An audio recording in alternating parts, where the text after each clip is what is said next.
Good day, YouTube. This is Ian here. I am doing some weight loss. I've had a really incredible time with weight loss, and I had somebody ask me about it, and he said, like, what do you do when you get stuck? And I'm stuck. My weight loss, I started off up here. I was actually up at about close to 310, maybe, I think it was 305, 306. Right now, I'm at 363. And so 1 pound for a week is very almost a plateau. So I'm almost at the point of being stuck. And I wrote somebody some stuff, and I think it's kind of interesting. I just thought I'd go through my notes here, what I wrote them, because they were asking me about what do you do when you're stuck?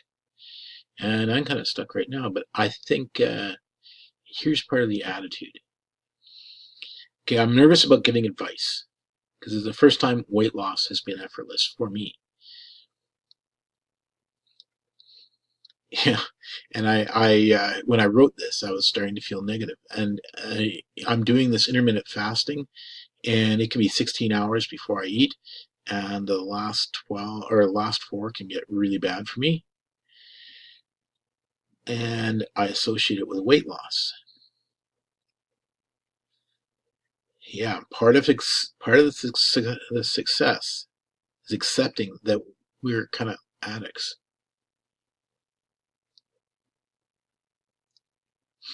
And I can't eat him. I can't have a meal in front of me without me doing some pretty. It's not going to be successful. Uh, so even now, today, I hadn't eaten all day, and I started eating at 4 o'clock, and um, I had chili, which the chili is pretty good. It's about 500 calories, but I added with that 6 buns, and they said it was 200 calories per bun, or actually 190 calories per bun. So that's 1140 calories added to my 500. So now I'm at almost 1600 calories for the day. And then I had 6 sausages. These little sausages were 70 calories a piece. So that would be another 400 calories, 420 calories. So it's pretty kind of crazy for me.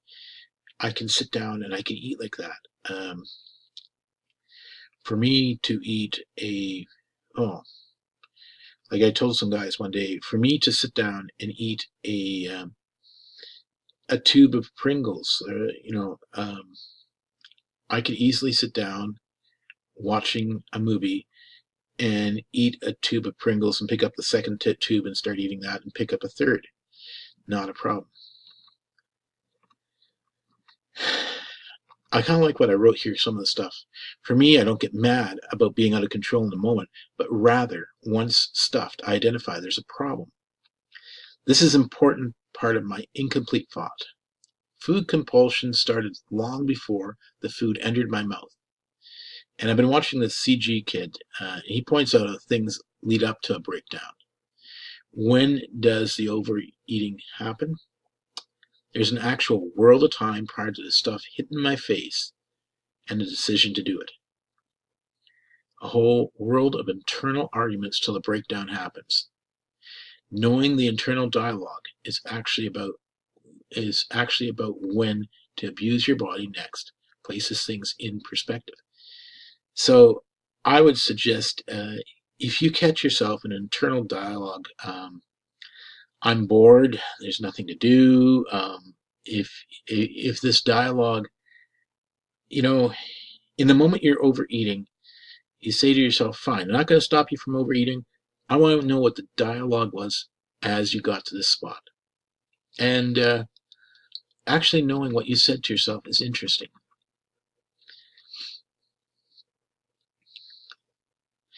Yeah, don't beat yourself up for not looking the way you want. Pick up today and do a plan right. And I think if you want to do weight loss, just hit a weight loss program. hit the one you like, and oh, it fails. Okay, well, have another one set up.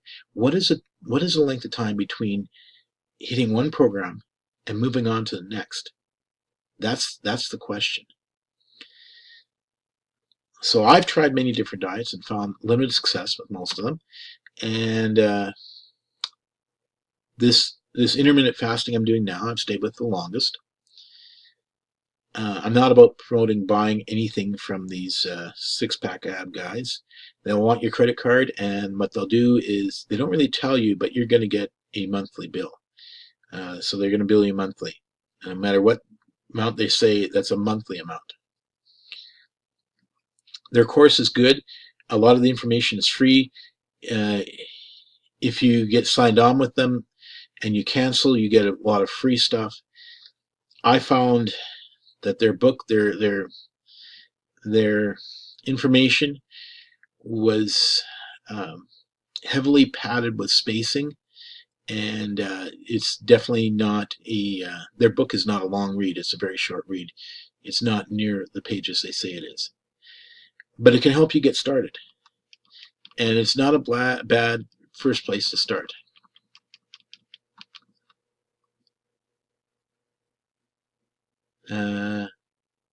Okay, this is the other guy. We'll not put him in there.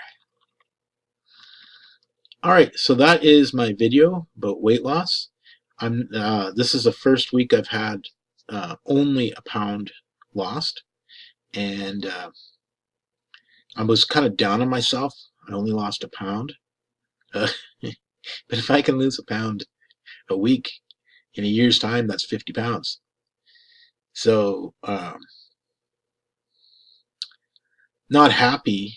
I would prefer to lose 4 to 5 pounds a week, and but you know what? Let's go back and have a look at it. That has not been my success rate here, right?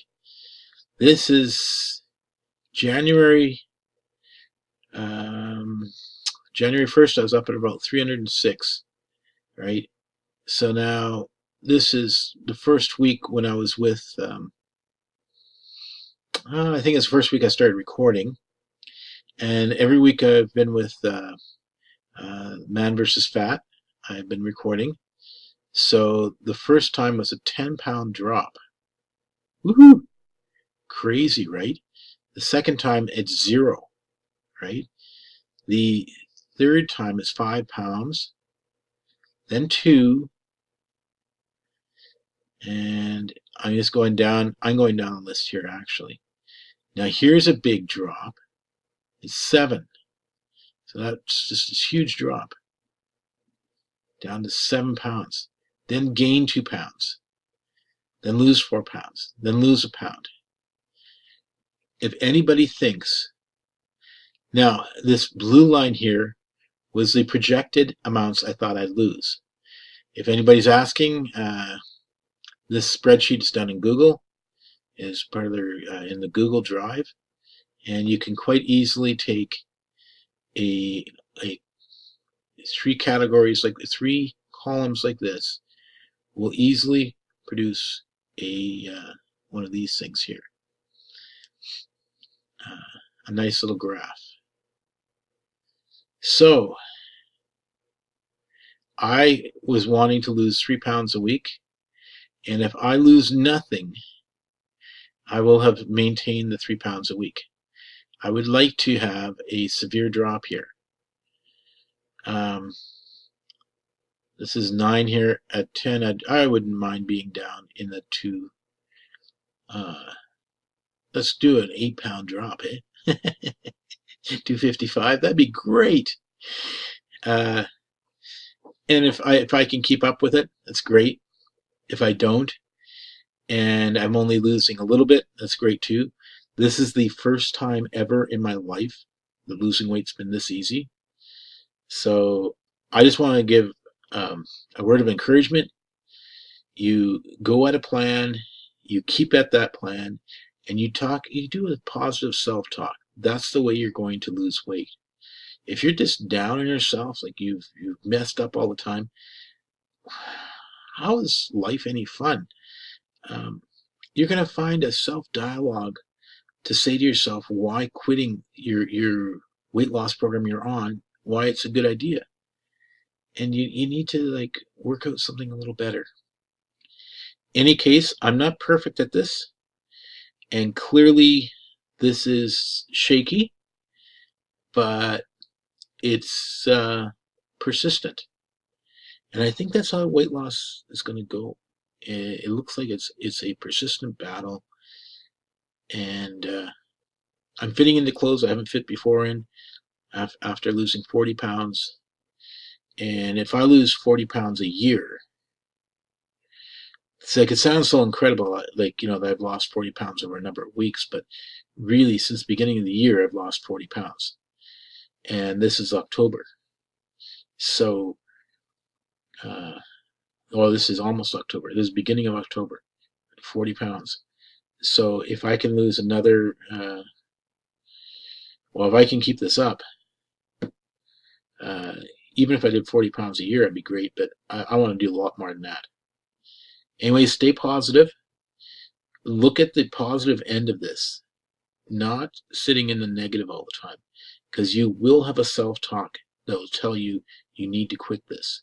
You will, when you get into the negative talk, it's always about quitting your weight loss, quitting the program. And you're trying to convince yourself why it's a good idea not to try and lose weight. No, stay with it and be determined and make a self-talk that works. Anyways, just thought I'd do an update on this. Thanks for watching, subscribe, and have a very good day.